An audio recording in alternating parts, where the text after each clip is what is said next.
Hello and welcome to Art Studio Nagoya. In today's episode, I'm gonna talk about the Pentax 6x7.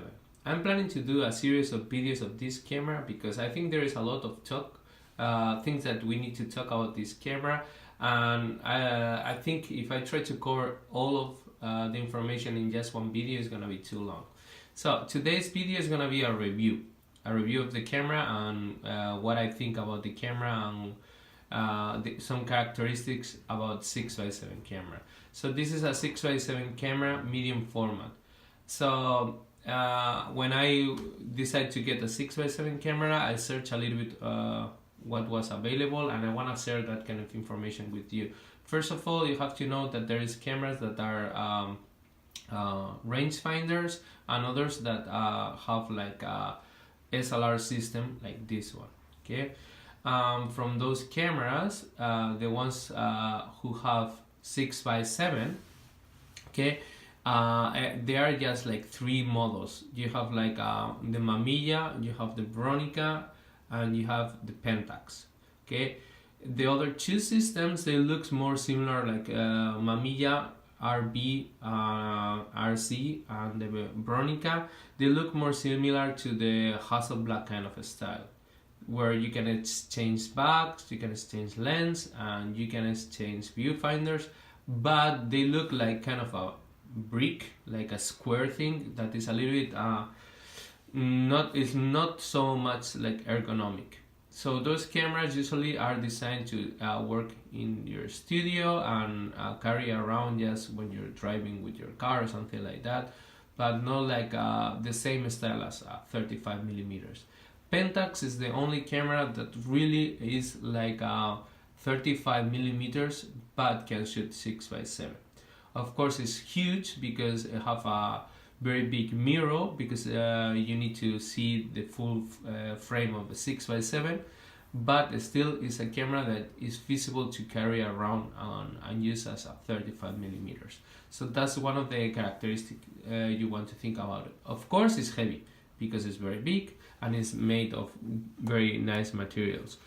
There is several versions of this camera, and depends on the money that you have. You can buy like better cameras. You have cameras without lock mirror, you have cameras without viewfinder, and then you have other cameras that have all this incorporated. Like if you go to the Pentax 6x7 II, which is way more expensive than these other type of cameras.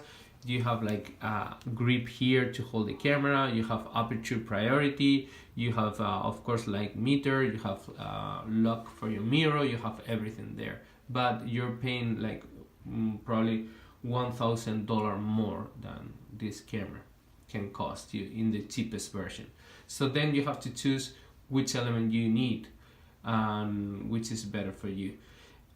I think in general, the two main reasons to choose an SLR 6x7 cameras are: one, you are super used to viewfinders that are SLRs, like looking and see exactly what you get, and second, the price, because basically the rangefinders are awesome, they're super sharp and they're famous, but they're all super expensive.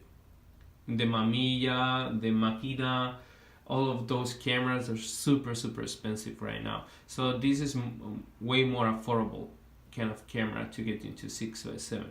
Okay, getting more into details, I pay like $500 for this body alone, and $90 for the lens, which I think is pretty reasonable for a 6x7 like very high quality camera.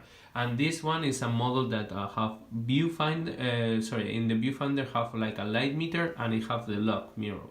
So without being the modern version, is have a lot of features. So you can even get something a little bit cheaper than that.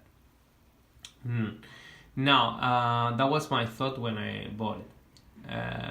When I was deciding which one to get, I bought this camera, and at the beginning I struggled with some things. The main issue for me with this camera, it was the viewfinder that is pretty dark. Okay, when I bought it, I was like thinking, if I did the correct decision, because the viewfinder was very dark. But I have to say, after a while, I got used to shoot with this viewfinder, and because the quality is amazing, like it becomes like totally worth. In my case, because the style of photography that I'm shooting, like I'm basically carrying my camera with me in my backpack, I'm going far away and take pictures like randomly, like I never know when I'm gonna shoot. Pentax is better because it's a little bit more like portable than the other systems, and it's pre-available. Because honestly, like I can buy probably a Bronica by eBay, but here in Japan there's still a lot of second-hand market shops, and none of those shops in my city, Nagoya, has a Bronica or have ever seen a Bronica. Where these ones you can buy many lenses and many accessories, like it's so easy to find it. That was another reason to choose this Pentax. The camera is very simple camera, and in my way of shooting it becomes even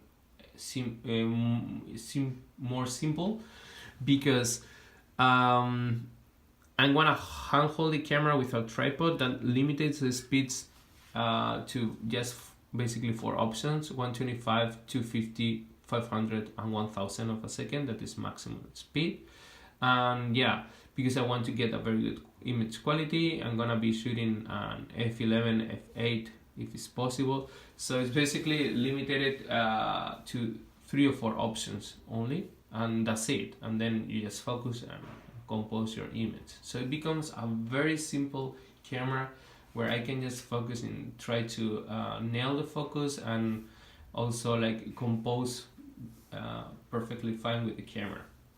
I have done some kind of a street photography with the camera too, and I was surprised that it's kind of good for that too. Like it's interesting.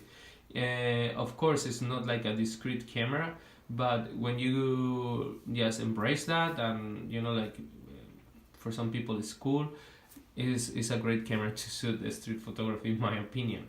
So keep that in mind. Of course, you have to shoot like with a little bit faster film if you want to shoot that kind of a style.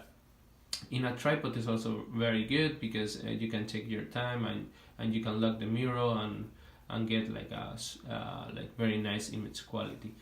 Do I recommend it? Like totally. Like yeah, it's not a camera that I regret whatsoever. I'm so happy to have it, and I think I will never sell it, because I think they are gonna get more and more expensive in the future.